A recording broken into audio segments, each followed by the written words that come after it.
In the wake of the disastrous town halls showing Republicans facing off against angry voters, the GOP chair is now advising these very Republicans to just stop doing town halls. Oh yeah, no, town halls. Stop. Just don't do it. All right, just hide from your voters. That's it. Don't you ever do that. Don't you ever do that. I tell you, don't do it. Yeah. According to the Wall Street Journal's Olivia Beavers, Representative Richard Hudson, the chairman of the National Republican Congressional Committee, is telling members that, quote, no one should be doing town halls at the moment. Great. Hudson also predicted that the protests at town halls and district offices are just going to get even worse in the coming weeks. Gee, I wonder why. Wonder why this is happening. To be clear, he said, this comment, Beavers said this one, this comment applies to in-person town halls only. House Republicans are still advocating for other types of meetings like teletown halls, Facebook Lives, etc. Oh, yes, the teletown halls where they can, basically kick out anybody who speaks out against them, or the Facebook Lives where it's just like, oh, we can just block that, and it's just going to be me telling you about how great we're doing. Oh, no, it's going great. We're finding, God, there's so much fraud. Look at all the fraud. We're finding everything.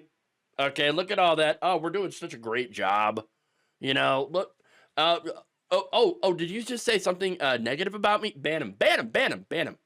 Okay, so that's what it's going to be. All right. I mean, any town hall, quote unquote, right, where you might have to look the people that you are harming with your policies in their face, we're not going to do. Let's just not do that. Not going to do it at all. Okay. That's it. Can't let that happen. We're just going to ignore it. So ignore those angry crowds, okay? Now, you know what? They're all just Democrat plants anyway. That's what they're saying. That's what they're saying. One of you just brings up a great point in the chat here. So they can telework? After they canceled a lot of federal workers' ability to telework? Oh, that is ironic. Oh, I love that point. Best audience in the world, okay? So now look, these are Republican voters. These are not Democrat plants, okay? And look, a lot of these voters are pissed off that the party did what is essentially a bait and switch. I mean, during the campaign, you all remember this. Hey, we're going to bring down inflation. Biden inflation. We're going to bring it down. It went up. Oh, don't worry, though. We're going to bring down the price of eggs, right? Eggs are going to go down. Everything's going to be fantastic.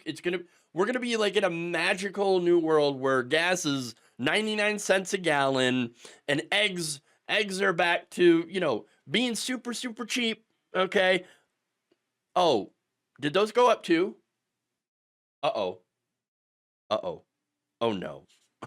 Oh, but don't worry, though. We are finding the waste, fraud, and abuse. Except we can't actually prove that. We didn't really find any, but hey, we did cut your job, though. Oh, yeah. Turns out you don't like that. Turns out you kind of needed your job so you could afford your bills. Oops. Guess we're just not going to do town halls anymore. Yeah. And by the way,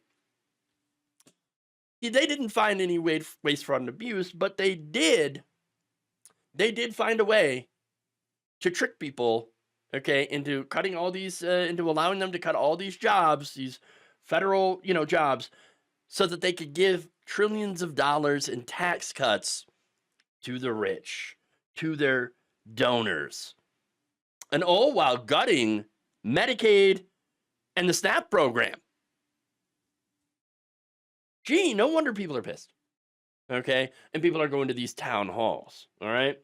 Now, what's surprising here is who is more angry at the Trump economy?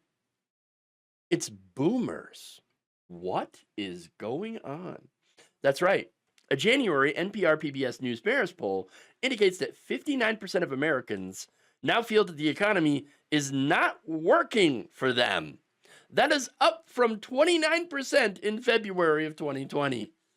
When asked the question, how would you describe the direction in which President Trump is moving the US economy?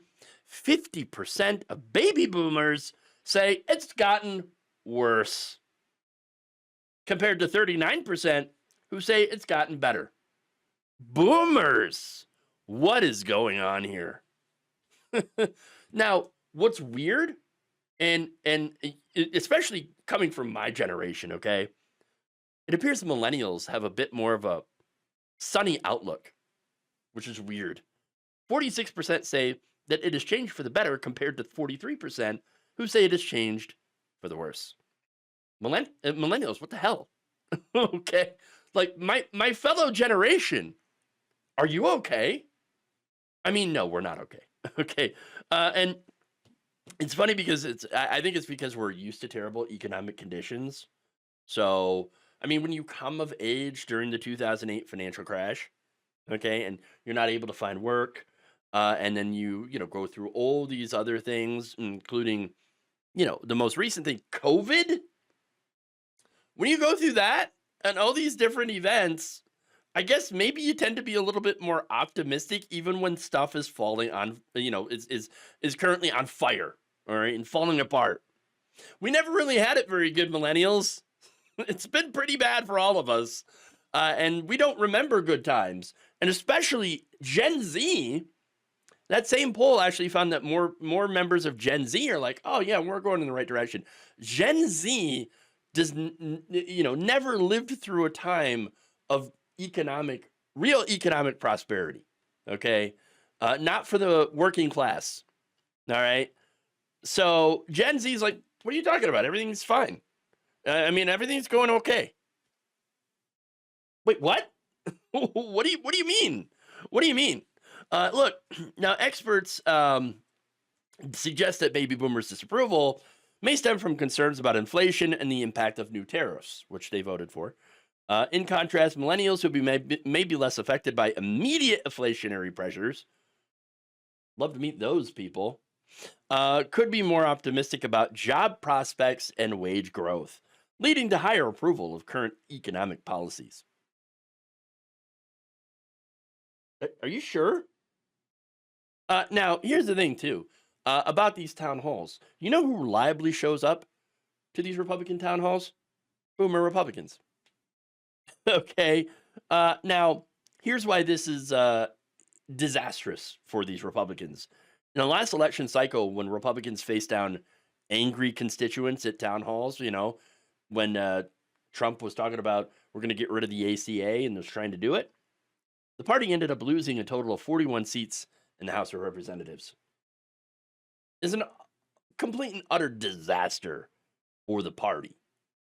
And so, but getting back to, the Republicans and who they blame for these terrible town halls, well, they never blame themselves, obviously, and they're not going to admit that, oh, our voters are mad.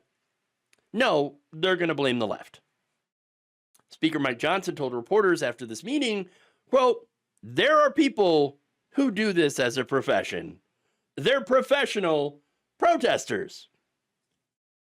And said that it was wise to not play into that, and added that teletown halls were a good idea for members to hear from their constituents. Whoa. I want to be a professional protester. Where are those job listings? I'll sign up.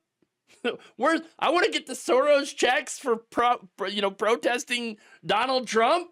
Where do I sign up? I'm sitting here. I'm like, hey, I'll be a protester. Yes, give me some money to protest. Can't find a job to do that. Oh no, of course not, because it's not real. It's not real.